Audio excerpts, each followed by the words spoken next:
we go. That's the thing is all the time it's like we don't play the credits, unfortunately. I'm going to leave the credits up, but just because there's so many amazing people that actually worked on this. Yeah. It was fantastic. And contributed to it too. Yeah, for sure. Anybody Indiegogo here at all? Anyone give money to us? Oh, God. Thank you. Did you get your stuff? Did you get Oh, okay. That's fantastic. Good work. Beautiful. Awesome. Yeah, so that was the animated series, or that was the first segment of the animated series, and we are in talks to get something done, whether it be a series or a theatrical feature thus far, and hopefully we'll have something by the end of the year as far as like how that's going to happen, when it's going to happen as well.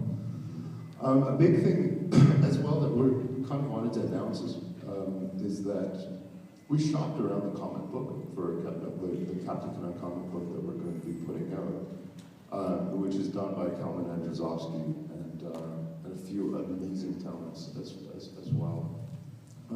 Like Leonard Kirk, I think, is going to be onto it. Of course, Richard's going to be contributing, and George Freeman as well is going to be doing a nice 6-pager right in the back, doing the classic Canuck.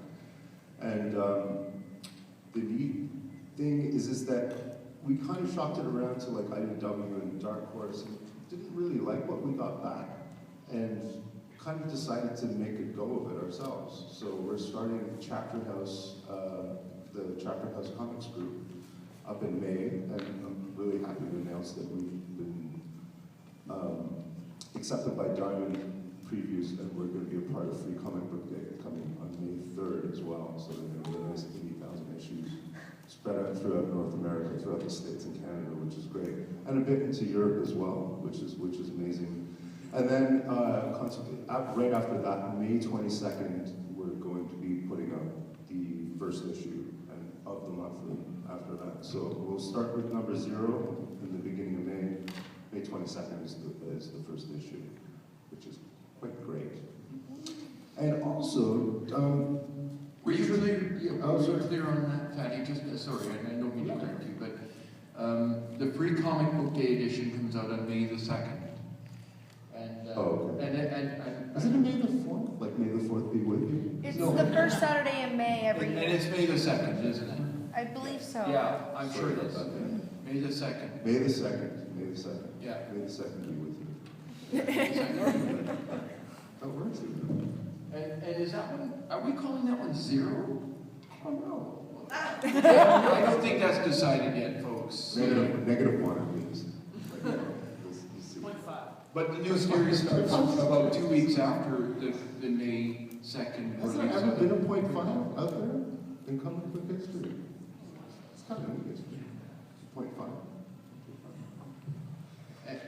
.5. As well, Richard got amazing news. This was on Thursday, I think.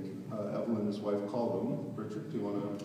Well, you'll be the first people to hear this. And it's kind of neat that I was here when we got this phone call. But the Mint, the Canada Mint, which is right here in town.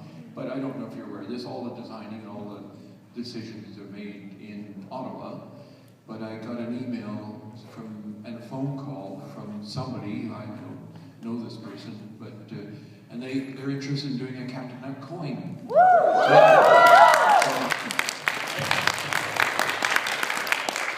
What is that, right? Yeah. So the timing is kind of neat because I'm sure they want to do it for the 40th anniversary, which is next year. And I think a lot of you remember that in 1995 there was a Captain Canuck stamp, and that was on the 20th anniversary. So, the Canadian government just seems to get it right sometimes. With their timing, right? Sorry to disappoint you, Richard. It was a prank. Your man is still your Welsh accent. Yeah, I worked on it. Sorry. I actually didn't get the call. So. That's Can amazing. you Congratulations. So, the other thing I don't think you pointed out adequately enough is that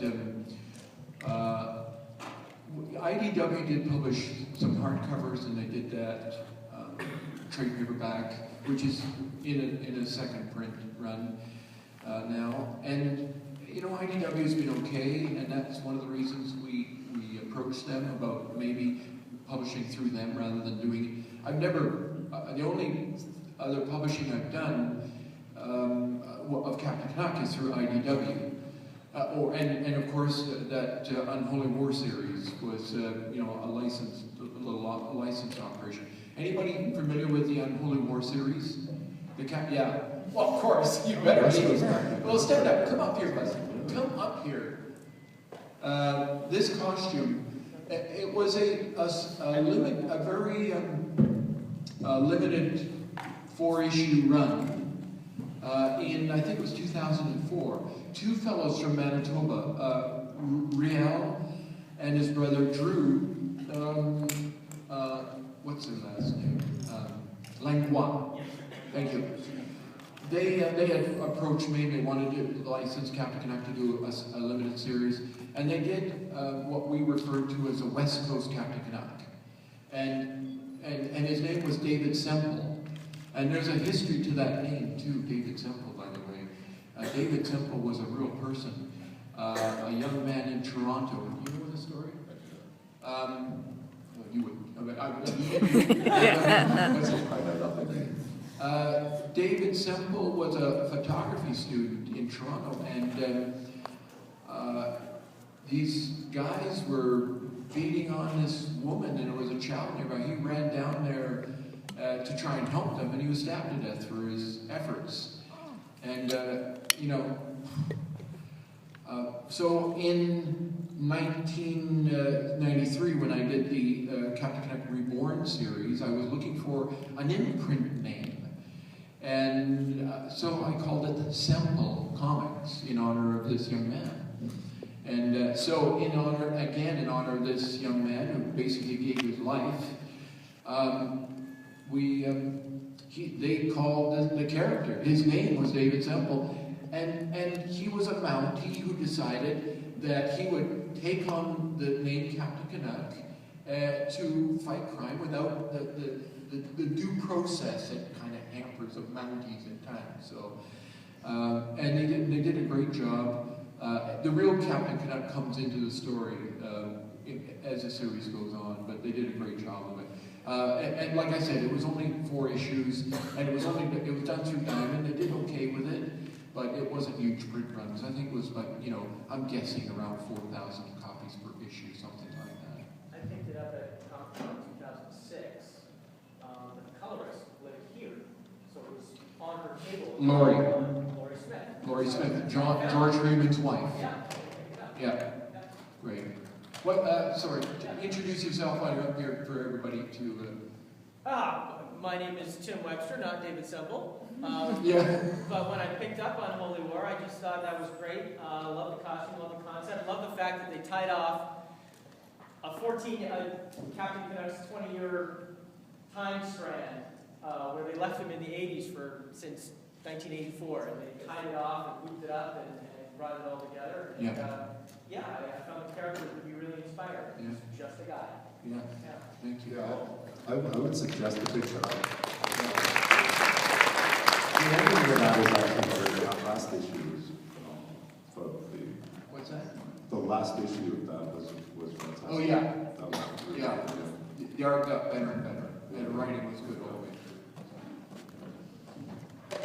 Any questions, guys? Yeah. Any questions? Yes. I was wondering, considering that this is an older comic and you're now obviously trying to get a new demographic and you're in the webisodes, have you ever thought about going to Teletoon late night, extending, because it's a very Canadian-based viewership, and as well they have like episodes like Robot Chicken that are in that 10 to 14 minute time slot that you would get kind of this demographic rebooting the series? You're spot on there, like absolutely, like so close.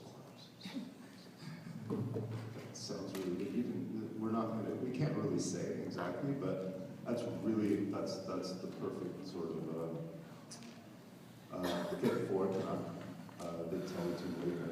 That's the thing, is they're kind of oscillating between an animated feature that would be kind of straight to DVD, so what you're talking about, what that lady is talking about essentially is like Green Lantern or a lot of the DC stuff that kind of gets that 11 o'clock slot, which is amazing because that's when everybody's got time to actually watch television for the most part. Yeah, and so there is that, but they're kind of oscillating between that and the theatrical animated feature first. So it's kind of one of those things, and it's really about finding the right fit for it as well.